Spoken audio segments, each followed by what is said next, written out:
programa de hoje, a advogada curitibana, especialista em direito público e tributário. Eu concordo com ele. Hoje, deputada federal que luta por causas especiais e contra a corrupção. Palmas para Rosângela Moro. Rosângela Moro. Aí está a presença ilustre nesse programa. Rosângela, obrigado, Rosângela, de você ter vindo aqui no programa. A gente falou de você quando o Sérgio Moro esteve aqui, faz o quê? Um mês? Verdade. Que a gente tava voltando, né? E aí, ele falou, não, ela vem. Tá aqui, a Rosângela. Eu que agradeço. Agora, deputada federal, é isso? Isso, deputada federal. Eu que agradeço, cumprimento todos aqui. Obrigada pelo convite. E aí, como é que está sendo a vida na política? A vida na política está sendo... Pela rotina eu alterei muita coisa, né? Está sendo um desafio, mas tudo na vida é meio que desafio, né? As coisas não caem prontas de mão beijada. É o meu primeiro mandato. Eu tenho escutado muito. Eu acredito que o parlamentar precisa escutar o que os segmentos da sociedade precisam, e ele tem um grande potencial de agir como um intermediador, um articulador. Tudo isso para dizer que não basta um projeto de lei sair da cabeça do parlamentar porque acha que tem a solução para tudo, né? E eu aprendi muito a ouvir essa base a conversar com a base nos segmentos que eu atuava, e estou disposta a conversar com base de outros segmentos, porque eu acho que esse que é o papel do político. E qual foi a motivação para você ter entrado para a vida pública? Foi o Moro que falou assim, não, vamos lá, me ajuda, vamos fazer junto? Primeiro, me ajuda. É você que imita ele? Todos. Todo mundo imita. O Sami também imita. Eu tô guardando. Faz aí, Sami. É só assim. Não sei. Me defende, Rosângela. Não. Vamos lá. A minha determinação para entrar na política, o gatilho... Eu sempre trabalhei com política pública. As pessoas não sabem muito quem é a Rosângela na vida profissional, né? Eu trabalhei sempre com política pública em dois segmentos que para mim são muito caros: das pessoas com deficiência e das pessoas com doenças raras. Eu já tinha tido convite para ir para política partidária, e eu até então tinha recusado. Aí a vida parece que meio que vai encaminhando você para uma situação que às vezes você não busca.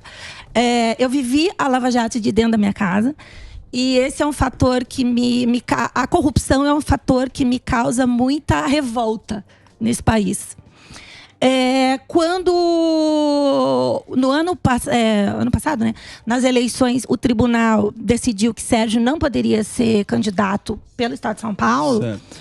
Aí eu pensei assim, bom, conversamos, ele não me pediu nada nunca, mas vinham sugestões do próprio partido, e eu tomei a decisão, quer saber, eu posso sim contribuir estando do lado de dentro da política. Então o gatilho foi ali, porque é uma soma de fatores. É muita injustiça que a gente vê, é corrupção para tudo quanto é lado, é falta de aprovar projetos que realmente importem para as pessoas. E eu digo isso principalmente nas pautas com que eu atuava. Até é muito comum as entidades, agora começo do ano, troca de mandato, eles passeiam lá para Brasília, visitam os parlamentares nos gabinetes, e eu conversando com muitas das entidades aqui de São Paulo, e falava assim, nossa, até ano passado era eu que estava aí trocando essa ideia, apresentando esse projeto, mostrando a importância de alterar essa questão ou aquela. Então, foi uma soma de fatores. E daí eu falei, não, eu vou aceitar o desafio. E você está falando da relação com os parlamentares, como é que você foi recebida lá pelos parlamentares, visto que o Moro, né, ele teve uma relação com os parlamentares antes da política, alguns ali. A relação com os parlamentares é de extrema cordialidade. A gente não começou ainda as votações mais calorosas. Você já votou semana passada. Eu sou tratada assim com respeito por todos, de extrema cordialidade. E eu preciso, na leitura que eu faço, ter muito claro quem que são os parlamentares que defendem as mesmas pautas, as mesmas... tem a mesma linha de pensamento, os mesmos ideais, para tentar avançar nisso. E pelas pautas, né, da minha profissão, são pautas que a esquerda meio que se apropria. E não são pautas da esquerda, porque é errado dizer que a esquerda, é só a esquerda que se preocupa com o vulnerável, que é a esquerda que se preocupa com pessoa com deficiência, que é a esquerda que se preocupa com as minorias. Isso não é verdade. Inclusive é só a pauta, né? De doenças raras, exatamente. Né? Inclusive é a minha pauta. Então eu acho que mesmo estando nesse governo do PT, a gente tem que usar esses caminhos, e são temas assim também suprapartidários. Todo mundo concorda que bater em mulher é errado. Todo mundo concorda que o remédio caríssimo não pode vencer e ir pro lixo. Então esse é um bom caminho para transitar, né? E claro, enfim, vias agora diante do novo governo, oposição. Sim, e você teve um papel assim, fundamental, obviamente, do lado do Moro, com a Lava Jato, parceira dele. Como é que você recebeu quando o Lula deu esse depoimento, né? Nem vou repetir aqui, que foi meio esdrúxulo, né? A fala do presidente. Não, mas de qual? Ele deu duas falas, né? Primeiro, ele falou que quer ferrar o Moro. E depois ele falou que... Nossa, como você tá chique. Não vou falar ele fufu. Falou educado, né? Ele poderia falar fufu. Zuz Educação. Fiz fufu, Moro. Que Lula... Não, ele falou, não preciso Lula repetir simpático. Aqui. Foi bem absurdo a fala dele, que eu não vou repetir porque estamos aqui diante de uma moça. Né? Mas enfim, você sabe o que ele falou. E depois ele debochou. Ele falou, não, precisamos investigar ou não sei, acho que é uma armação do Sérgio Moro. Como é que tá toda essa história e como é que você recebeu ela? Bom, primeiro que eu acho que o Lula 3.0 vem com sangue no olho. Ele não tem um projeto de país. Eu não esperava nada diferentemente disso, até me causa surpresa quem votou no Lula e está esperando alguma coisa dele agora. Porque durante todo o programa, a campanha eleitoral, ele pedia um cheque em branco. Tá aí, assinaram um cheque em branco e agora vamos ver como que a gente faz. Mas deixa eu perguntar um negócio para você. Mas dá para entender essa postura do Lula também? Não dá para entender essa postura do Lula em acho que dá. Porque se você pensar bem, o Lula, como Lula, ele acha que ele é aquele Lula. Lembra aquele Lula? Paz e amor. Eu sou Lula, eu sou imperador. Ele era meio imperadorzinho do tudo mundo. Que ele falava, ele era o queridão. Isso. E ele foi abandonado pelos colegas de partido, porque lá era o PMDB e tal, aquela turma toda, e foi em cana. Sim. Então você tem que entender essa parte do Lula de vir se vingar. Trouxa o povo que deu essa patente para ele se vingar da vingança dele. Deu a arma pra ele se vingar. Entendeu? Como Lula, dá pra entender. O duro é aquilo que você falou. Mandrake. Como é que você deu uma carta em branco pro cara agora que tá na nossa mão? Agora seja o que Deus quiser. E da oposição também, que pode segurar mais. Mas que ele vinha vingativo, ele vinha. E vinha com o boleto na mão. Aqui meu boletinho. Você entendeu o que eu falei? Eu entendi. Eu aceito, mas eu não concordo. Eu acho que ele vem, voltando, a mim não causa nenhuma surpresa, ele vem com sangue no olho e parte disso ele direciona para uma pessoa que ele acha que é o culpado de toda a história dele, dos processos que ele respondeu, das atitudes do PT, do esquema de corrupção que teve. Ele mira toda a artilharia para o Sérgio Moro, como se o Sérgio Moro fosse o único juiz, como se todas as decisões judiciais dependessem apenas de Sérgio Moro. Então duas pessoas ele mira, Sérgio Moro e Deltan Dallagnol. E em relação ao Moro, ele deixou muito claro, eu quero ferrar com o Sérgio Moro. Então, mas é que a Lava Jato, cara, foi um negócio muito grande. Os computadores que tinha em Brasília foi uma coisa muito grande para pegar essa, tanto é que pegou essa corrupção, porque era dinheiro no mundo inteiro. Não sei se a gente esquece. Ninguém esqueceu aqui. A gente esquece. Aquilo lá foi uma coisa. E o Moro tinha que estar na frente do tabuleiro. Né? Ele tinha que estar na frente do tabuleiro. Mas eu tenho uma outra teoria. Porque, assim, isso aconteceu na Itália. Quem estuda a Operação Mãos Limpas da Itália vê que o sistema é meio pendular. Tem um avanço, o pêndulo vai, bate, derruba todas as peças, depois o pêndulo volta. Essa é meio a leitura que eu faço. Então, assim, é muito mais fácil o PT pegar uma pessoa do que desacreditar todo um sistema de justiça. Porque quem julgou o presidente, a primeira instância, o Regional de Porto Alegre, o STJ, o STF. Então, é muito mais fácil de você mirar e desacreditar. Então, mas a narrativa agora a narrativa do Lula é desacreditar totalmente a Lava Jato. Tanto é que o Papa já canonizou. Não. Inclusive, o Papa canonizou o Lula. Os acordos de leniência, eu queria te perguntar sobre isso, estão tentando fazer acordos, cancelar os acordos de leniência e voltar para as empresas que eram réus confessos. E o que pode ser feito Sami, em relação mais a grave isso? do que isso. Então, vamos lá. Não tem como dizer que não teve corrupção. 6 bilhões foram voltaram. devolvidos. Sim, claro. Um diretor que nem era o top lá da Petrobras, que era um abaixo, devolveu 100 milhões. Certo. E aí vai falar o quê? Tá, vai falar o quê? Que não era corrupção, né? Ele tira do bolso. A questão tem as multas. Então, esse assunto que você falou, Sami, o que está acontecendo? Nem as empresas estão questionando as multas. Tem uma ação no Supremo Tribunal Federal. A empresa, né, do direito dela, poderia até questionar. Teve acordo de leniência, enfim. Mas não é a empresa que está questionando. É o PT, partido satélite do PT. Então, PSOL, Solidariedade, PCdoB. Então, na prática, o que é essa ação? Os partidos satélites do PT pedindo favorecimento na justiça para essas empresas. Que são advogando. São aquelas construtoras. Que são as construtoras. Olha quem está defendendo. Veja, 8 bilhões Meu Deus. de reais. Dá para fazer muita coisa com 8 bilhões de reais. Opa. Dá para comprar medicamento para as pessoas com doença rara. Dá para tirar a gente da rua de algum lugar, entende? Comprar picanha. Exatamente. Sobre o medicamento de doença rara, isso é um problema. O Alba, você quer perguntar alguma coisa? Posso, antes de entrar nessa questão de medicamentos, pra gente não sair desse tema da vingança do Lula? Eu fiz uma pergunta. Desculpa. Só pra gente não sair desse tema, depois você entrar.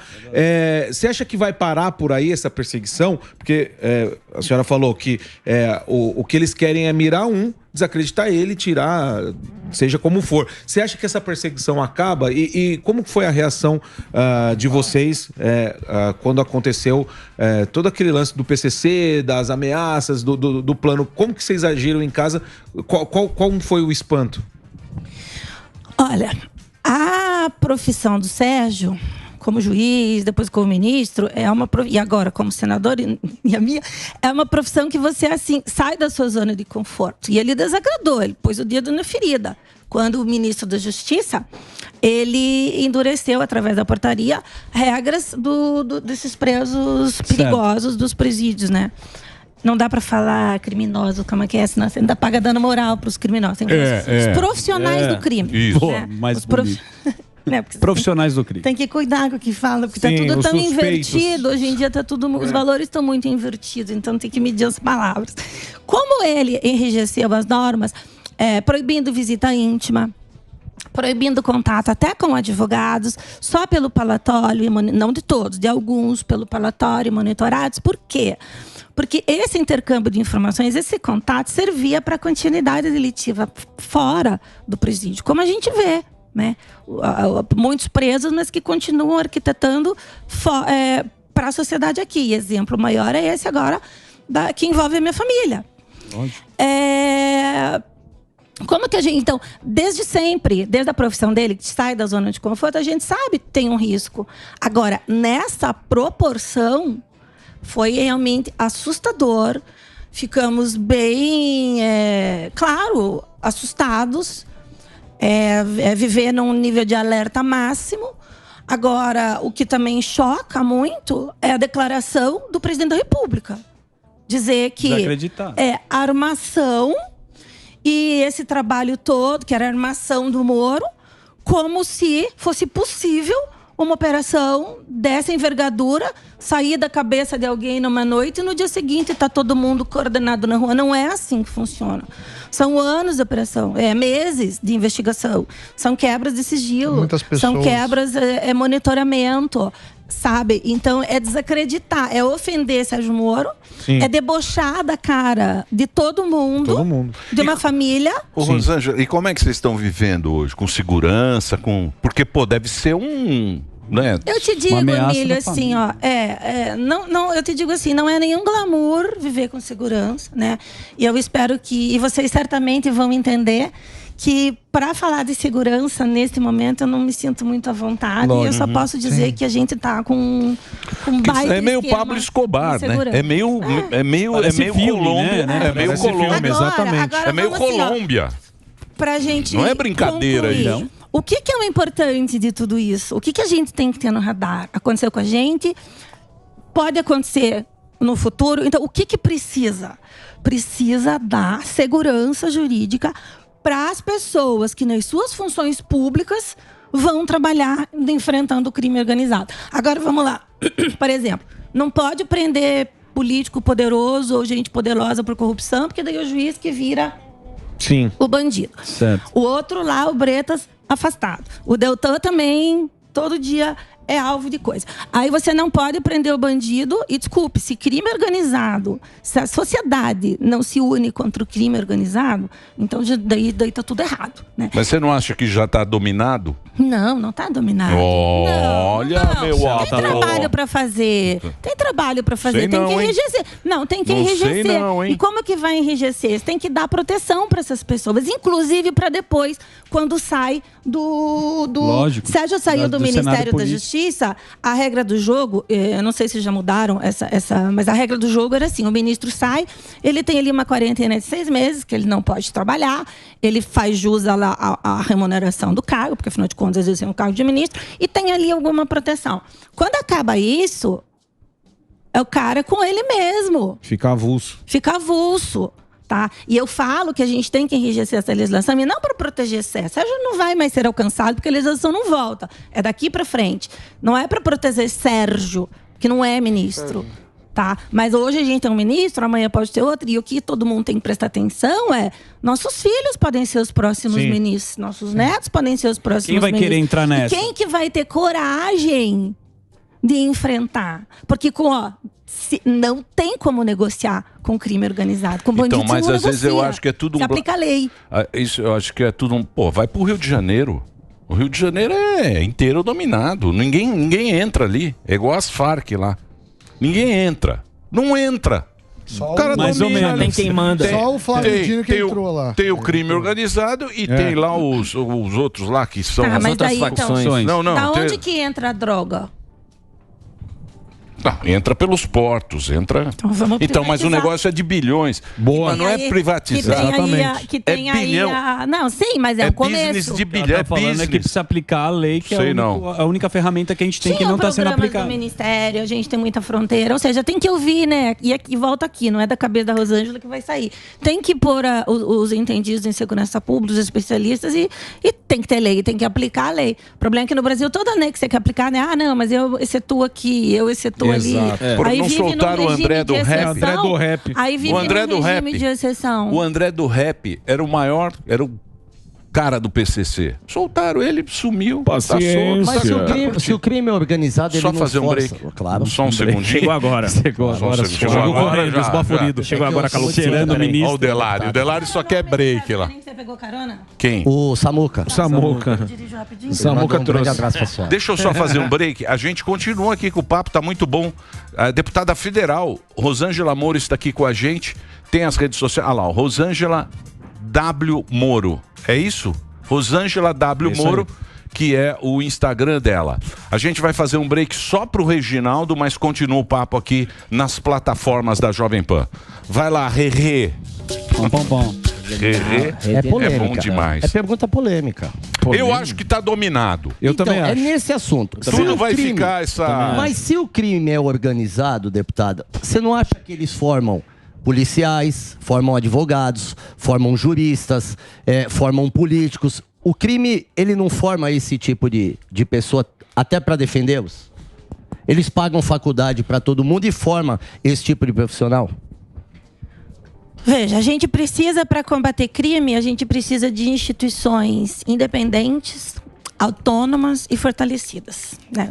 Todas as instituições que podem investigar, punir, e nisso vem tudo. Vem polícia, vem magistratura, Ministério Público, estadual, federal. Só tem um caminho para diminuir corrupção e para a gente combater o crime. Fortalecer e dar autonomia e independência para as instituições, que são o pilar da nossa sociedade e garantem aí a nossa Mas democracia. você sabe que eu acho que não é a corrupção. A corrupção sempre vai ter. Corrupção tem em todo lugar. Tem empresa privada, pública. Corrupção é um negócio. O problema nosso é a impunidade. Esse é que é um negócio. Não ter medo de cometer. Esse é que é um negócio, é a impunidade. O cara sabe que ele vai dar um jeito. Não, eu vou dar um jeito nisso aqui e tal. Esse é que é o negócio. E o problema também é quando você junta a corrupção com a incompetência. Daí é bombástico, eu diria. Né? Ou seja, mas tem muito a construir e nós, né, estando no parlamento, eu quero fazer parte desses debates. E no que tiver leis para serem aprovadas, para enrijecer ainda mais o combate à corrupção e ao crime, eu quero estar no debate. Você sabe, Rosângela, que eu vi um negócio, quando o Lula ganhou e entrou o Congresso lá, eu falei, logo o Lula vai chegar aí, vai dar uma verbinha, vai falar, o que você precisa, entende? Tal, não sei o que vocês estão precisando. Uma reforma. Eu falei, esses caras vão pular direto do barco. Eu não sei se é porque o Lula tá meio engasopado. Tá meio zoado. Esse Lula aí é um Lula zoado, não é o Lula. É o da bigorna. 2.01. Mas a gente vê que os caras estão na oposição, acho que tá fortalecida, não tá? Eu vejo o cenário de oposição. Você acha que os caras vão se vender? Veja, a oposição que eu quero fazer é uma oposição racional. Se vier algum projeto bom do governo, o que eu não estou esperando, mas vamos admitir que possa vir um projeto bom do governo, a gente tem que pensar como país, né? Como país. Agora, eu vejo, assim, oposição, espaço para a oposição trabalhar. Você acha que os caras não vai ter um... Meio que começou, né? E estamos trabalhando, veja, o que tem... Um mensalãozinho. O que já tem? Começou um mensalãozinho lá, você lembra, né? Que esse mensalãozinho começou a rolar lá. Você acha que os caras não vão... O que a gente já tem? A gente já tem de oposição aí a CPMI do 8 de janeiro. A gente tem um negócio muito legal que foi até uma iniciativa do Deltan. Um gabinete que chama Ministério Espelho, para a gente exercer bem o poder também de controle e fiscalização.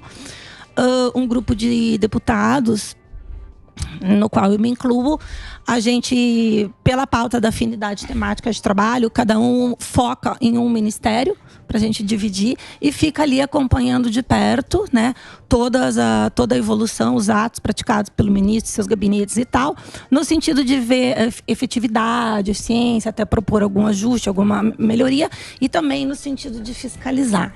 E o que você achou do calabouço? Calabouço fiscal? O calabouço, você acha que foi um calabouço? Eu tenho visto muitas críticas com relação ao arcabouço fiscal. Eu acho que é importante. Calabouço. Regime, enfim, o nome que se dê. Samidana que deu esse nome, de calabouço. Cala a boca fiscal, quase. Cala a boca fiscal. Eu acho que a gente, quando quer... Isso vale, sabe? É meio que da organização da nossa casa, né? Você está gastando muito, o que você faz? Você corta a despesa. E nessa proposta que veio, eu não vi nada sinalizando a corte de despesas. Eu vejo, assim, aumento de despesa... paralelo, proporcional ao que se vai ganhar no futuro. Então a pergunta que faz, mas vai cortar a despesa da onde? Da onde vai reduzir? Podia começar pegando os 8 bilhões lá da multa do STF, já dava para ser aplicada alguma coisa. Podia enfrentar... eu tenho que voltar na corrupção, Emílio, porque assim, a corrupção é um ralo de dinheiro. Então, como que vai perder essa grande oportunidade de enrijecer medidas? Aí ele faz justamente o contrário. Ele quer mexer nas leis das estatais, que é Mas é para empregar a companheirada. Para colocar os amigos. É lógico. É o braço. A companheirada custa muito caro. Exato. É que o povo ele não percebe quanto custa a companheirada. Muita gente. Custa muito, é muita gente. A gente passou aqui a carreta furacão. Falou, a carreta tá chegando. Avisamos, Sami. Avisamos. Mostrou imagem. Mostrou imagem, mostrou a carreta chegando. Falou, gente, a carreta custa caro. Não, mostrando vem aí, o amor venceu, Mudou. não sei o que, o genocida, tá lá, não sei o que. carreta baixou em Brasília, é um cotovelando o outro para ter um emprego melhor. Você vê o rombo aí. Tem muita gente pra pouca carreta. 40 bi, né, Sami? 40 bi. Ó a carreta. Mas não é só isso. Você não viu? Passou lá Não pelo é só Paraná. Ó a carreta lá, ó. Tá Isso subindo o número das projeções. A carreta. Ó, isso é só o primeiro... Primeiro vagão. Primeiro vagão. Mas só para concluir, então, além de o arcabouço fiscal não apresentar o que, na minha percepção, é muito importante, de onde vai cortar a despesa, ele quer ele quer ganhar mais, arrecadar mais, mas ele não diz de onde. Então, vai vir aumento de carga tributária. É essa pergunta também que precisa de resposta, porque não vejo esse clima de aprovar no Congresso nada que aumente Você acha que não passa? a carga tributária Não. E a LDO é até dia 15. Agora eu queria voltar para sua especialidade, porque é o remédio. Vamos lá. Remédio, plano de saúde, remédio é um pepino no mundo inteiro. É a maior reclamação do americano, por exemplo. Sim. E remédio de alto custo, você tem dois caminhos. Ou você fala assim, o plano é responsável, e aí isso aumenta o plano para as pessoas. Obviamente, as pessoas que não têm doenças raras pagam por isso, das que têm plano, ou o governo paga, o que significa que toda a população paga por isso. Qual que é a melhor prática isso? Porque eu já vi alguns custos, dependendo da doença, é impossível uma pessoa física ou uma família arcar. Então precisa ter algum tipo de programa. Queria entender qual a sua visão e qual que é a melhor prática no mundo sobre essa questão. Bom, a minha visão é que a gente precisa caminhar para um cenário que a gente se antecipe ao uso do medicamento, tá? Então, o que precisa ser feito? A gente precisa ampliar ainda mais o alcance do aconselhamento genético. Isso precisa ser feito. A gente precisa investir mais em pesquisas, inovação, para impedir uma doença rara, e nisso vem o aconselhamento genético, para antecipar o diagnóstico, porque quando você tem um diagnóstico antecipado, você consegue que diminua a sequela, que diminua a dependência do sistema. Não vai ter dinheiro para todos os remédios, para todo mundo. São 13 milhões de pessoas com alguma doença rara no Brasil, tá? São catalogadas no mundo algo em torno de 6 mil doenças. Muitas nem sequer sabe-se ainda como que... Muitas nem curam. Nem diagnóstico. Nem tem remédio. É louco. Mas a gente tem... É tua especialidade essa? Doenças raras e... mas não na área clínica, na parte jurídica, sim, claro.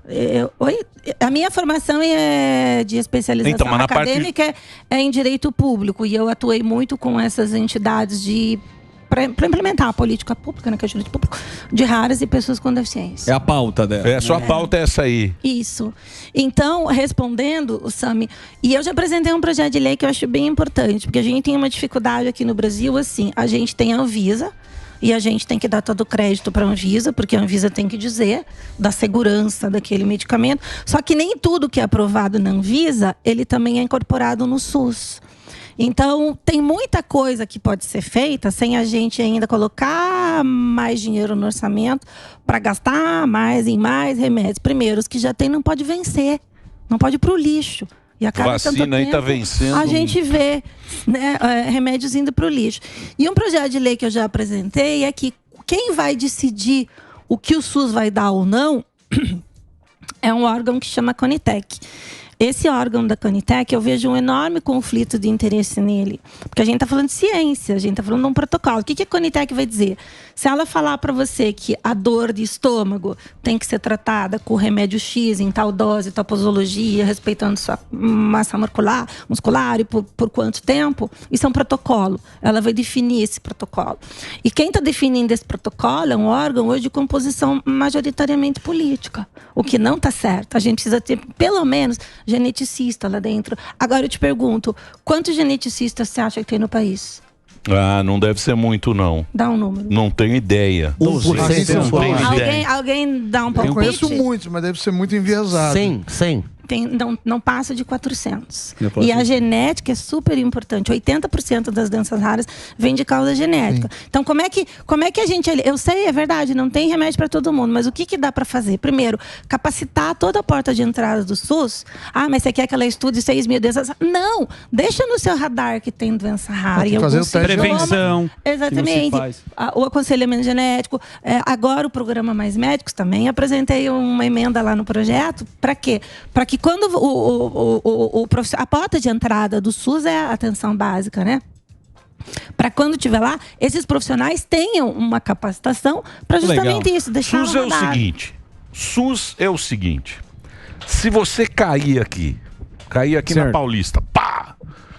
O cara liga 109, vem uma ambulância, você vai no hospital, ele vai cuidar de você, tal, e não sei o quê, o cara vai cuidar. A emergência funciona muito bem no SUS. Pelo menos em São Paulo, onde eu sei. Agora, se você precisar ir lá, falar, doutor, eu tô com não sei o que, exame daqui 6 meses. É isso aí. Aí ele é muito isolado. Isso não funciona. Cervical, você chega lá, doutor, eu tô com uma dor na cervical. Ele fala, tem um exame em 2042. Talvez até ela se melhore. Mas emergência funciona e funciona bem. E isso para as pessoas com doenças raras, encurtar esse tempo de diagnóstico é elementar.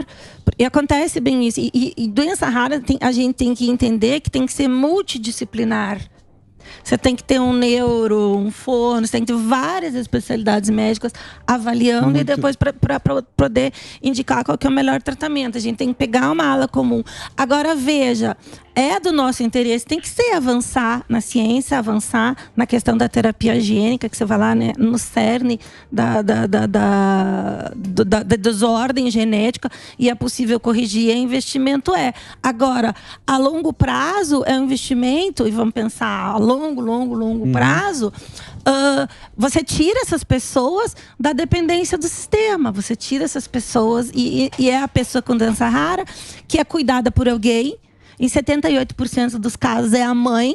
Aí essa mãe fica cuidadora full time. Aí essa mãe não trabalha. Ainda daí ela tem ou não outros membros da família. Há casos que quando se deparam com um diagnóstico, a família não tem estrutura e o casamento acaba. Ou seja, olha o entorno todo Então vamos enfrentar o problema. Muito legal.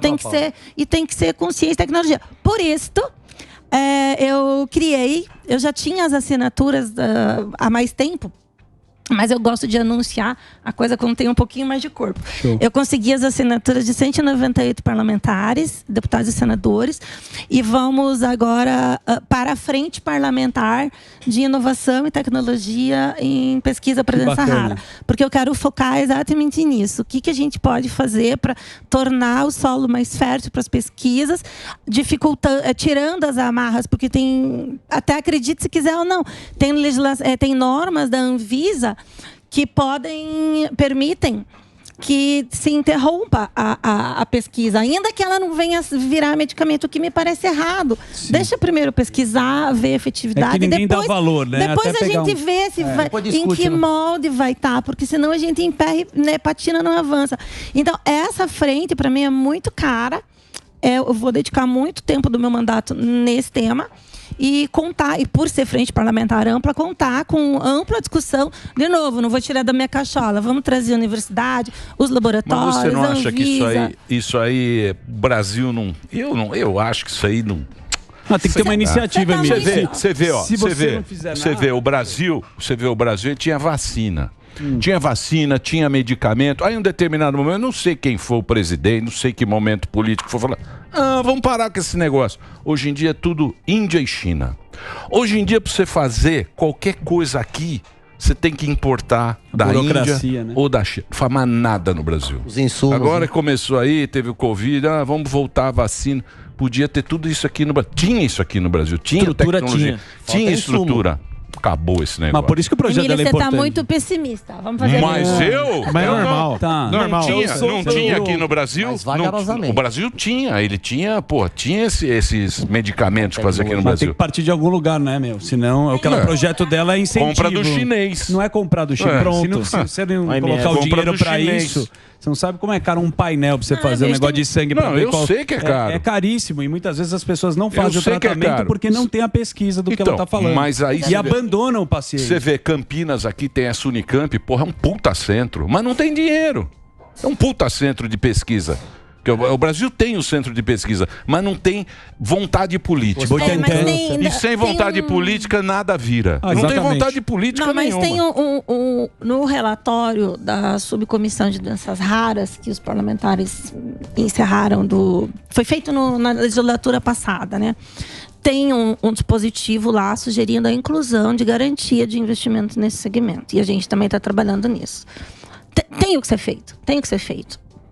Boa. Bom, vamos esperar, né? É isso que eu fui eleita, eu preciso fazer. Você sabe que eu acompanho a Rô há bastante tempo na rede social, né? Você fez esse destaque do Sérgio Moro, que foi quando ele começou a cantar parabéns e humanizou o Moro, né? Lembra o Moro cantando parabéns? Foi ela que Isso você exagerou. Péssimo. Tem o Moro Ela obrigou ele. Isso as nossas mulheres, às vezes, elas Não foi muito se empolgam, muito né? boa ideia Com parabéns, isso daí. muito desanimado. Mas você é ativa na rede social. Eu vejo que você publica bastante, inclusive do Moro. Olha lá o Moro cantando parabéns. Felicidade. Completamente sem vontade. Ela dá risada, né? Tá empolgada lá. Ela gosta. Ele não tava afim. Deve ter sido vingancinha. Foi, assim, pede pra tirar agora foto na aquele praia. vídeo, A gente conhece. Ele não queria. Mas a rede social, a gente tem sempre essa discussão, né? Sobre a censura da rede, para que pé que tá indo isso daí. E ao mesmo tempo tem muita fake news. Acho que você domina um pouco esse assunto porque você tá lá. Como é que você acha que é o caminho? Quem que vai falar o que é o sagrado ou profano na rede social, na sua opinião? Eu acho que quem não pode falar é o gabinete, esse projeto do governo, né? A gente tem que ter muita clareza. Bom, primeiro, eu sou absolutamente a favor da liberdade de expressão. Ponto. O que eu acho que a gente tem que pensar não podemos regulamentar a ponto de interferir no conteúdo daquilo que as pessoas querem colocar na rede e querem tratar. Isso vale para cidadãos, imprensa, principalmente imprensa. Não podemos interferir no conteúdo. O que eu acho que é onde está pegando é o anonimato. Porque se a gente exige de alguma maneira que ponha o seu CPF lá, a pessoa vai ter mais responsabilidade com aquilo que fala. Isso. Oi? A Constituição não permite, então já podia cortar na raiz. O quê? Não, você tem liberdade de expressão desde que não seja no anonimato, não é isso? Já não está escrito? A gente tem isso que eu tô falando. A gente tem legislação já que a gente pode. E eu acho que isso seria um caminho mais curto e um caminho eficiente. Porque uma vez que uma notícia falsa é colocada nas redes, nos veículos de comunicação. Nas redes acontece mais. Né? Nas redes, ela numa velocidade que você não consegue depois recuperar. Tem o direito de retratação, tem. É o alcance. Vai retirar. É o alcance. É um alcance que depois você não consegue fazer a verdade prevalecer. E o que mais preocupa agora nesse cenário é em que moldes. Chegou um projeto agora, até a gente tem que se debruçar bem sobre ele. Quem que vai dizer, então, o que é verdade e o que não é? Então, eu acho que dá para trabalhar na questão da responsabilidade civil. Quem falou isso? É individual. Foi o teu tem que CPF que falou? Né? Então, olha só. Então, você vai ter uma consequência disso que você É que eles falou. querem culpar a daí plataforma a gente também. Daí a gente precisa de uma justiça também mais célere. Que mas tem que é dar uma difícil. resposta mais rápida. Eu acho que o problema disso tudo é o alcance que tem. Por exemplo, você faz um negócio, seja fake news ou não. Você lançou um negócio, tem um negócio do Datena aí. O mundo inteiro já viu o Datena com bolos. O mundo inteiro já. A gente nem sabe o que é aquilo. Quem tem interesse naquilo. Quando foi, onde foi, o que aconteceu. Mas a velocidade que espalha é assustadora. E nesse aspecto de falar que é fake news ou não, ou você vai dar poder para o cidadão, ou você vai dar poder para o Estado e para as Big Tech. Não tem como se resolver isso. Se o cara falar, não, a partir de agora o Estado igual a China. A China é um Estado e dane-se. China. Lá é regulado. Putin. Esse esquema. A gente tem que deixar o Estado cuidando de outras coisas. Mas é difícil. Eu acho que. Mas a gente sempre tem que ter um começo, tem que ter uma iniciativa. Que se a gente achar que tudo difícil e não vai dar, a gente não vai fazer nada nunca. Então eu acho que a gente deixar na mão dos populares também é complicado. Horrível. Então eu acho que a gente pode começar fazendo isso. Exigindo que a pessoa. Porque parece que não tem filtro. As pessoas são valentes. Vai lá o Canarinho 32, ofensivas, sabe quem que é o Canarinho as pessoas 32. criam cards e com logos e é uma indústria. Avatares. E as redes sociais é um canal para vocês também se comunicarem com seus eleitores, e o STF ele tem atuado bastante nessa questão de reter as redes sociais de alguns parlamentares, principalmente de direita. Queria a sua opinião sobre isso, e também lembrando que o Lula vai colocar mais dois ministros do STF. O que também você pensa nisso do presidente colocar, se você teria uma nova forma de colocar ministros do STF para não ter esse tráfico de influência? Tá. Vou começar então. Você falou do STF, só repete a anterior das redes. É que eles são bem ativos nessa parte de reter, de derrubar as redes sociais. E o curioso é que 2 dias depois do presidente da República propagar a maior fake news de todos os tempos, que a operação da Polícia Federal era uma agência de fake. Era uma armação. No dia seguinte ele inaugura uma plataforma, né, para combater as fake news, e na plataforma da versão dele, né? Ou seja, o rei da mentira dizendo o que é verdade e o que não é. Aí que mora o problema, sabe? Eu acho que aí mas que mora é isso aí. Então isso a gente no Congresso que vai dizer não podemos deixar passar. O Parlamento, vamos movimentar o Parlamento para isso não acontecer. STF veja, STF, a gente está numa república. E você já vai querer saber a minha opinião sobre quem é o favorito do presidente a indicar para vaga. Eu acho que é totalmente inapropriado, porque mas a Constituição diz que é prerrogativa do presidente, mas a gente tem que ler a Constituição Federal como um todo, né? É a interpretação sistêmica que a gente fala. Então eu acho que é inapropriado porque essa indicação do Zanin não ultrapassa ultrapassa o princípio da impessoalidade, sabe? Ele não está nomeando um jurista, ele está nomeando um amigo, um parceiro, alguém que frequenta a casa dele, porque é muito bom você ter um juiz que no futuro vai te julgar. Porque quem vai julgar eventualmente o presidente Lula... Se sabe que vai cometer um crime. O Supremo Tribunal Federal. Então é muito bom você ter um parceiro no Supremo. É muito bom você ter um parceiro na PGR. Porque afinal de contas você vai precisar dos seus amigos se você vier a ser julgado. Então é péssimo. É um péssimo exemplo, é um péssimo recado que você está dando para a sociedade, que você está tratando a coisa pública como se fosse tua, para te proteger. Mas você acha que há a possibilidade de barrarem? O que o Moro fala isso? Porque... Quem pode fazer, veja, o presidente indica, o ideal sempre é que tivesse as listas tríplices. Eu acho que as listas tríplices, para esses casos, elas atendem bem. Por quê? Porque você está prestigiando e reconhecendo um respeito que você tem pela instituição. Sim. Então, sei lá, Ministério Público, PGR.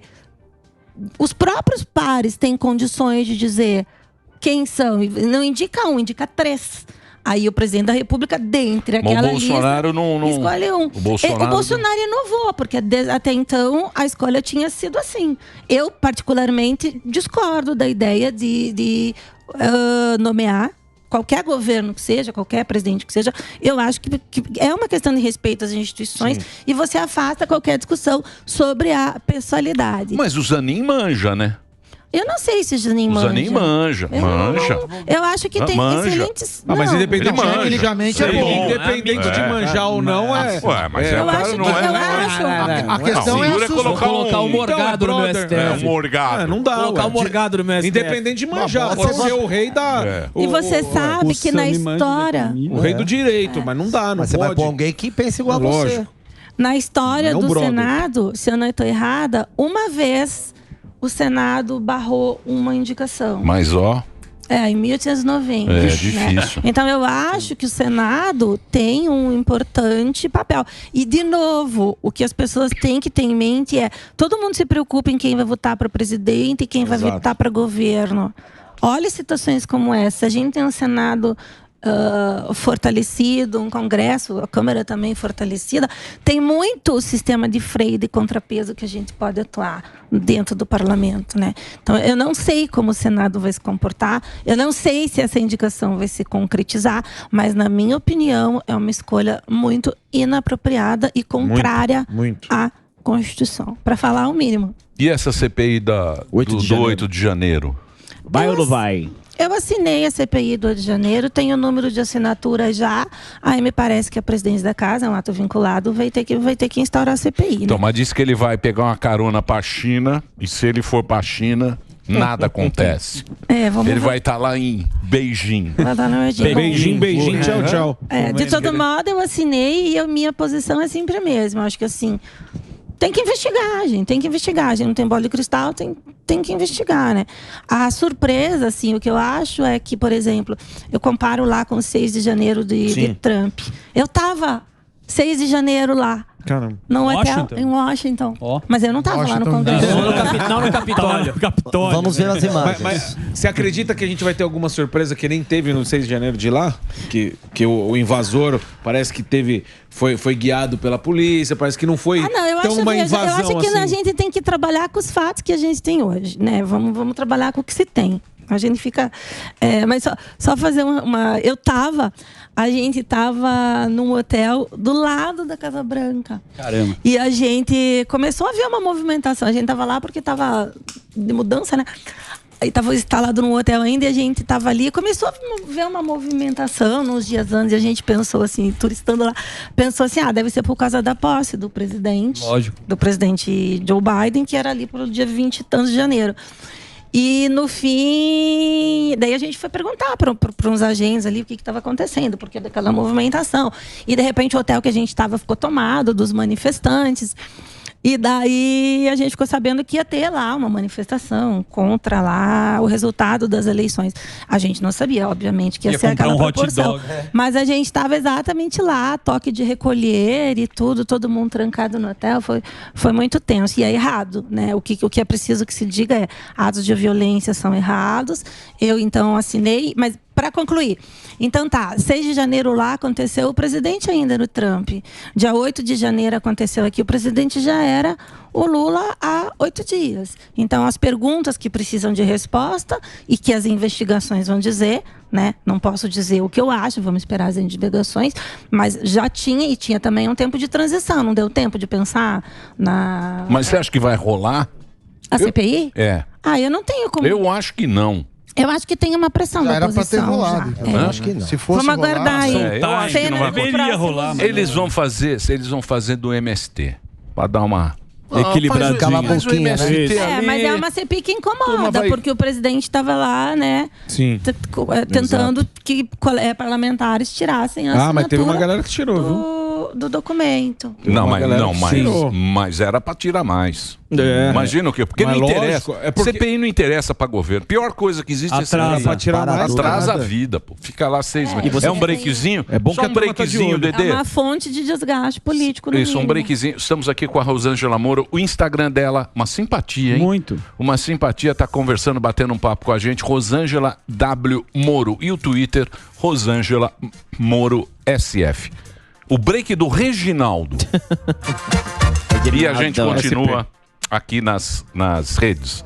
Professor? Eu tenho uma pergunta. O Bolsonaro voltou e tá mídia de novo em cima desse negócio das joias, falando que devolveu uma parte, não devolveu. No seu entendimento, e se fosse votar nisso, você acha que ele teve alguma culpa nesse caso das joias ou ele é completamente inocente? Sabe, a gente tem que trabalhar com os fatos. O que a gente tem? Recebeu presente, e qual que é a regra quando um chefe de Estado recebe presentes? Tem que catalogar, né? Pela própria lei das estatais anticorrupção lá, não pode receber presente acima de um determinado valor. Presumo eu que joia tem um valor alto. Então, qual que é o procedimento? O procedimento é você catalogar. Nas relações diplomáticas, se eu não estou enganada, tem uma regra. Não pode vender. Diferente. Você pode ganhar, mas não pode vender. Mas você tem que ter também um procedimento. Então, o que vão ter que apurar é se esse procedimento foi observado ou não. Pronto. Isso aí não vai dar nada. E o da Atena, hein? E o da Atena? Eu não vi do da Atena. Você não viu? Eu ponho pra você. Põe na tela aí. Cadê o Lucas? Você não viu? Me conta, não vi. Você não viu? Põe o da Atena. Tem aí, ó. Tem imagens aí. Sábado. Uma pizza e um vinho. Sábado. E uma invasão. Um encontro no Campo Limpo. Isso, um encontro No Celta. Isso, no céu, Campo Limpo. Ali é meio morumba, ali eu tô ligado. Morumba. Deixa eu falar sério. Eles se encontraram eles se encontraram no churrasco e não sei o que, tomaram uns goró, tava o Neto e tal. E aí aparece esta reunião com o Datena sentado na mesa ali, fazendo um discurso bonito. Põe na tela. Já devia ter tomado um gorozinho. Vinho, olha lá o vinhozinho. O Haddad, entendeu? Vai querer fazer o Haddad no governo, e não quer que você seja eleito, você se fuder na eleição. Tá vendo? O Boulos não tem potencial. Vamos fazer o Haddad. Se você peitar o PT e nós sairmos candidatos, se você falar pro Lula, eu quero dar tempo pro vice e sinto muito. Ele tá falando... Dita a regra. Ele tá colocando peitar o Lula. Isso. E ser o vice do... E vamos juntos. Eu quero o Datena de vice. Mas eu gosto quando ele cita o Fidel. Ele fala, tem que ser que nem o Fidel, que já teve muita dificuldade. E vaza isso aí. Parabéns pro Cagueta, hein? E vaza esse negócio. Qual é a intenção? Foi o amigo do Mamãe Falei. Olha o cara de meia no meu reunião. O que você acha, Rosângela? Quem você acha que vazou esse vídeo aí? Eu não tenho nenhuma ideia de quem vazou, nem de quem filmou. Enfim, o que eu acho é que vem aí as eleições municipais, né? Se Datena vai chegar a ser candidato ou não, eu não acredito. Eu acho que não, porque depois ele dessa pula aí fora toda hora, né? Mas depois dessa aí não Agora, foi... sim, a gente aqui em São Paulo tem que estar bem atento para quem que a gente vai querer e tentar não deixar o PT voltar, né? Então, mas isso aí pode ser que uma turma que não queria que o Datena fosse candidato, quisesse tirar ele já de cara... Vazou isso aí. Quem será? Porque a turma que tá entendeu? filmando, se você fizer uma não- pequena análise, né? Quem será? Não. A gente não sabe. Tá de um lado que você não sabe quem tá. Tem um cara de meia lá, o Datena de Então, boi, o né? Boulos publicou no Twitter, né? Disse que isso vazou, que era um encontro Informal. entre amigos, um encontro. Uma pizza e um vinho. E aí ele falou, é um absurdo ter vazado esse vídeo. Quem será que tava? Eduardo Bolsonaro que tava lá também. Mas o Boulos não discutiu Tem dó. nada, Não, o né? Twitter Ele só do- ouviu. O que fala o Twitter? Vamos ouvir, Ó, oficial. neste sábado, o Datena... Oficial. O Twitter do Boulos, abre aspas, nesse sábado, Datena, o craque Neto e eu nos encontramos com outros amigos corintianos a meu convite para um jantar no Campo Limpo. Uma conversa informal sobre política e futebol. Lamento profundamente que alguém tenha vazado uma conversa privada na tentativa de criar polêmica. Então, Lamento. Chama-se cagueta. Lamento. X9. Lamento. Ele lamenta. Foi. Ele Cadê o lamenta. Neto? Era o Mas Eduardo tem quatro Bolsonaro que pessoas tava lá também na reunião. Foi o e ele- Bolsonaro que ele vazou. foi lá, E o filmou Moro. e O Datena vazou. não falou nada, Ah, Sammy? lógico. Foi o Bolsonaro e o Até agora. Moro que vazaram. O Datena não publica nada, acho que desde o ano passado no Mas Twitter. tem o programa dele, quem Mas sabe. ele é bom pra se defender, ele vai dar uma boa desculpa. Me ajuda hoje. aí. Ô, Rosângela, é difícil esse só negócio de gosto. política, né? É muito... Não é? A política É ela muito X9. É muito... Traíras. Não é esquisito? A política é um instrumento pra gente mudar a sociedade, né? E o esquisito, não é esquisito, é o diferente de que quando a gente não tá na política, a gente fala francamente e faz os ajustes. E na política você fala por interlocutores, você dá sinais, né? Então é entender a regra do jogo. Mas é um jogo Esquisito. bem... É um jogo bem... Jogo de poder. Sim, claro. É um jogo complicado. Traições. Tem mais perguntas, ô, meu... Não, eu ia perguntar, que o Emílio fala bastante isso, que o brasileiro ele esquece rápido. E aí você tava falando da questão das minorias, que é da esquerda. E não dá pra esquecer essa questão do Moro, dessa questão da ameaça do PCC, e também que o Bolsonaro tomou uma facada. As pessoas elas esquecem isso, mas se a gente pensar friamente, o cara tomou uma facada numa campanha presidencial, e o Moro, que foi um dos profissionais que prenderam o atual presidente, tá sofrendo uma perseguição implacável. E aí você pensa, bom, todo mundo ali e fala que é armação, já teve documentário falando que a facada do Bolsonaro também foi uma armação. Essa técnica da propaganda da esquerda, você acha que ela é muito efetiva? E como fazer para diminuir ela? Porque muita gente acredita que é uma armação do Moro essa questão. As pessoas acreditam naquilo que elas querem, né?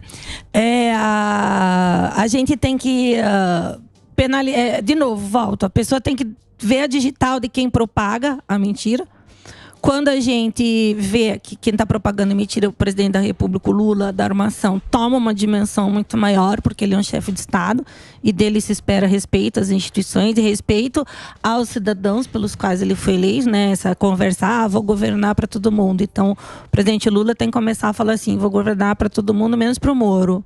Menos para o Moro, para o Deltan e para a família, porque eu quero que eles vão se ferrar. Exato. Então, assim, esse é o ponto da questão. E eu acho que o ponto também é a gente perseguir cada vez mais, enfrentar o crime de menor ou maior grau organizado e a gente trabalhar com a questão. E a Lava Jato mostrou muito isso, que não precisa acabar em pizza, que não é. Eu acho que o grande legado da Lava Jato foi que ela mostrou que não precisa acabar em pizza, que tem uma consequência, né? Não precisa ficar impune. E a gente vê agora o sistema criando uma narrativa, o PT, né? Criando uma narrativa em cima daquilo que foi feito. E isso é muito sério, isso é muito perigoso. O PT tenta, em vários cenários, recontar uma história que não é aquilo que aconteceu. E ele vai. E essa é a narrativa do papai. Angariando mais. Né?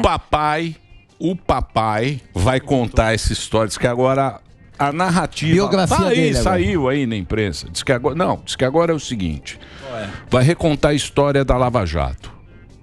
Ele vai ser canonizado. Papai falou. O Papa já abençoou. E você sabe que Napoleão Bonaparte disse, né? Napoleão falava o seguinte, Napoleão Bonaparte.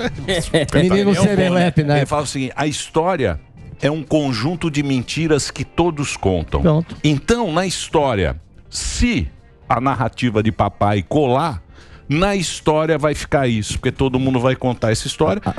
Futuras gerações. O Papa já canonizou o menino.